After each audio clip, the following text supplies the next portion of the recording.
I want you to do a couple things for me.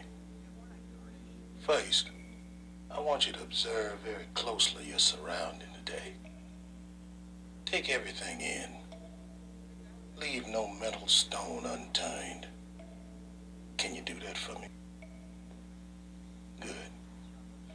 Then, I want you to think about what your life would be like if you'd have been born blind.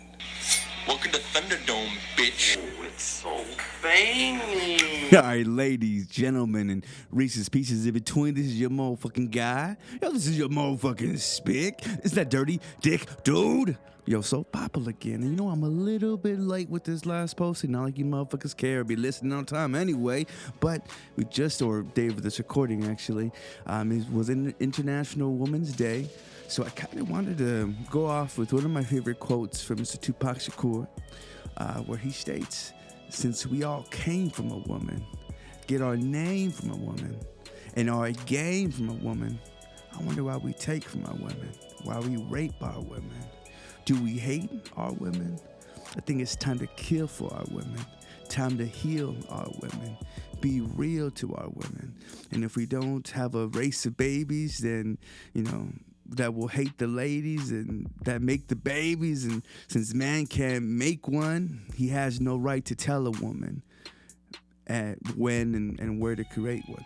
And I think that's just one of the most realest shits, because not only from us kind of, and you know, he was, you know, even though he was a poetic about it, I mean, he wasn't short tongued to call a woman a bitch either. And, you know, and just like those who call a square, a circle, and definitely a bitch, like it's all intertwined, just like Einstein talked about time being relevant. It all is, but that doesn't mean that everyone should be typecast the same, whether everyone is exactly the same, just how now every one man is going to be the same piece of shit as the last one was, or that every man is going to be as good as the one you let go, and vice versa, and all that good shit. But I know that the way, especially with music being nowadays, especially with, not to blame shit on twerking, because Miley Cyrus ain't got shit to do with that. She was just a fucking pawn in a way bigger scheme.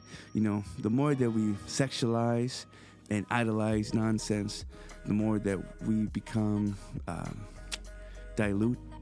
I don't want to say diluted, but just immune to just all the visions that we see and all the things that we expect, and why a hoe has to show her ass on Instagram.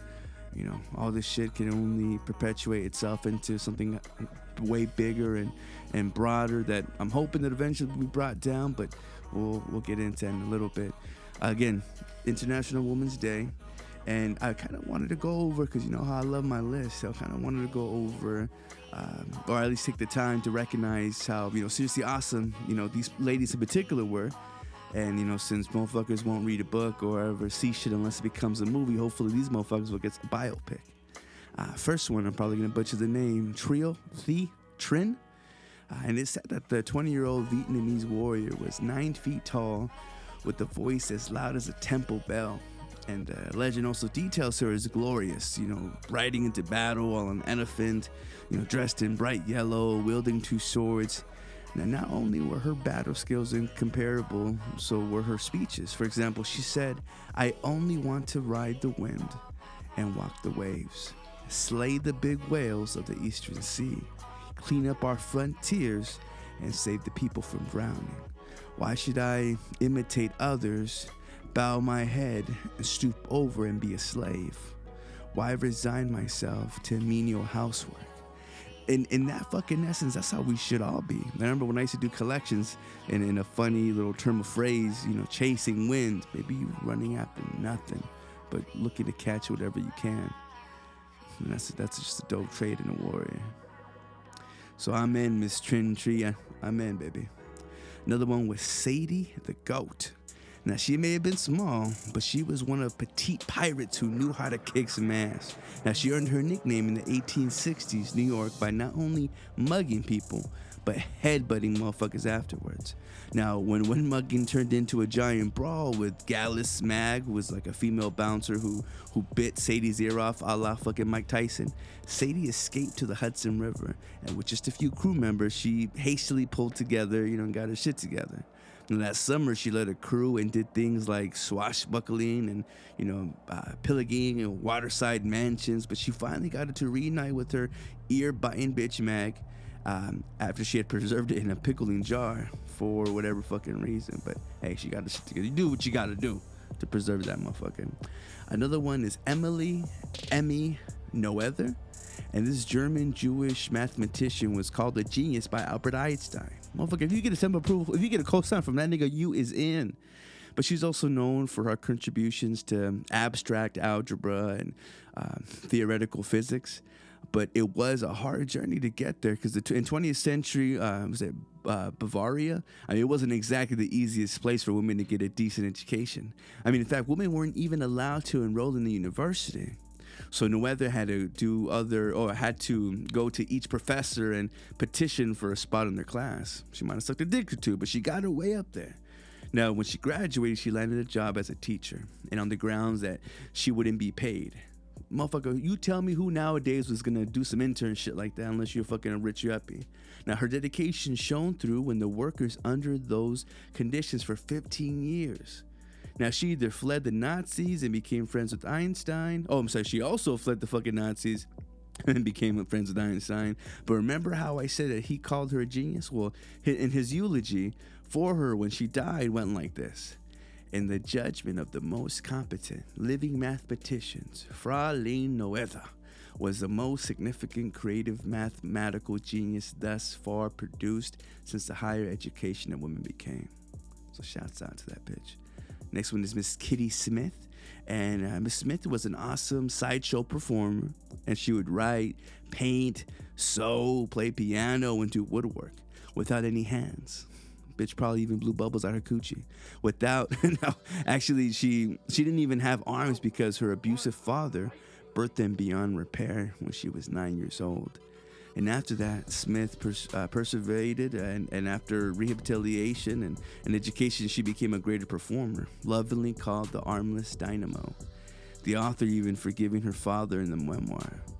That takes a bold, fucking brave motherfucker, for real. Next one is Miss Stephanie Queenie St. Clair, known as the Queen of Harlem. Miss St. Clair made the neighborhood her home after she immigrated to the U.S. in 1912. Now, 20 years later, she ran the damn place with a crew that protected the residents with a fierce passion. Now, it's kind of on some gang shit, but that's what gangs were back in the day. Now, she had corrupt cops thrown out of the police force, and when the Bronx crime boss, Dutch Schultz, made his move into her territory, she forged an alliance that later led to his assassination. Afterwards, she left a letter on his deathbed that read, "As ye sow, so ye shall reap." And you can see her as a supporting character in the films like Hoodlum and The Cotton Club, but she'd be a great leading lady. Wouldn't you think? Come on, that is what you would call a boss bitch. I'm sorry, all you bitches who think you bosses because you show your titties and your ass on the gram. Ain't give no fucks. This was a boss bitch. Next one is Kate Chopin. And several of Chopin's 19th century works have been turned into screenplays, but her life is interesting in itself. Now happily married with 6 motherfucking children in the 1880s, everything changed for Chopin when both her husband and her died the same year. Her mother and her husband had died the same year. Now living as a widow on a Louisiana plantation, Chopin's doctor convinced her that writing would be a great outlet for her deep depression so that she could work through her grief. Now her short stories and essays proved to not only save her life through her passion for writing, but she also pulled her family out of a financial ruin. I mean, this is back in the fucking day. And her novel, The Awakening, got terrible reviews when she first released it back in 1899, but now it's considered a masterpiece and a trailblazer for feminine literature.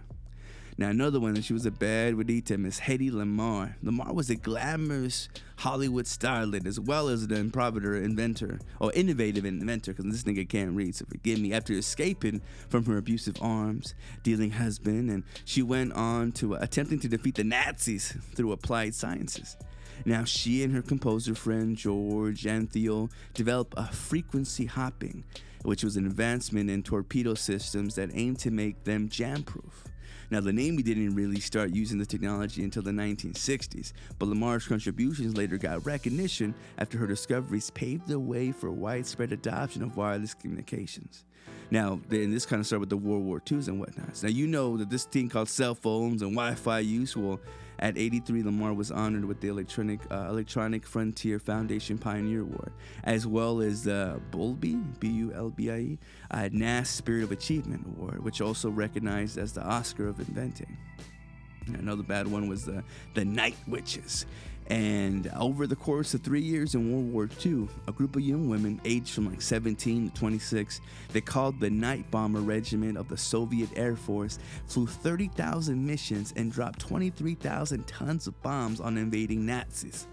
Now, what's even crazier is that when they preferred flying at night, hence the name, they flew planes made out of plywood and canvas so that they could quietly sneak up on the motherfucking Germans. Well, you talking about getting a goddamn hybrid car to try to pull a drive-by? That was the equivalent of this.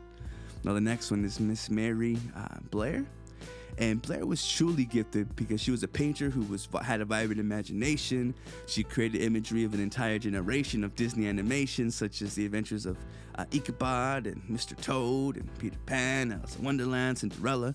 Now, originally, she wanted to go into the fine arts, but the Depression drove her to animation. And it was in that profession that she found her passion for color and made groundbreaking designs. I mean, shit that we now deem as classics. I mean, in fact, it's Blair who credited with introducing Walt Disney to modern art. Disney even consulted her while he designed the famous It's a Small World ride. Shouts out to her. Shouts out to Miss Josephine Baker. Baker was known for her flirty dancing routines and sparkling personality, known as the hoe of the day's fourth. But no story about Baker would be complete without her history of espionage. Now, during World War II, the French resistance recruited Baker to be a spy, and her acceptance sounded like it came straight from a movie. France made me what I am. I will be grateful forever. The people of Paris have given me everything. They have given me their hearts, and I have given them mine. I am ready, Captain, to live my life. You can use me as you wish. That sounds like a down-ass bitch right there. Now, since she was so beautiful and famous, no one thought twice about her being a spy. I mean, she was able to secure information from high-ranking Axis officials thanks to her international acclaim.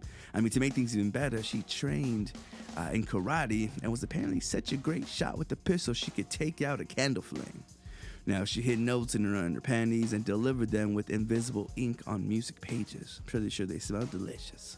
Now, apart from narrowly escaping the Nazi forces, having a tremendous relationship with her intelligence contact, Jacques Optay, and being decorated for valor by General Charles de Gaulle, I don't know how you say his name, but she managed to maintain her awesome career as a performer. Not some motherfucking double agent that's, how they say about being a G in the streets but a freak in the sheets? Yeah, baby. You do what you gotta do to hopefully save the day. And just because you give your pussy away to some motherfucker that works at Kroger, it ain't the same thing, but you know what I'm talking about. God bless you, women, and amen to you.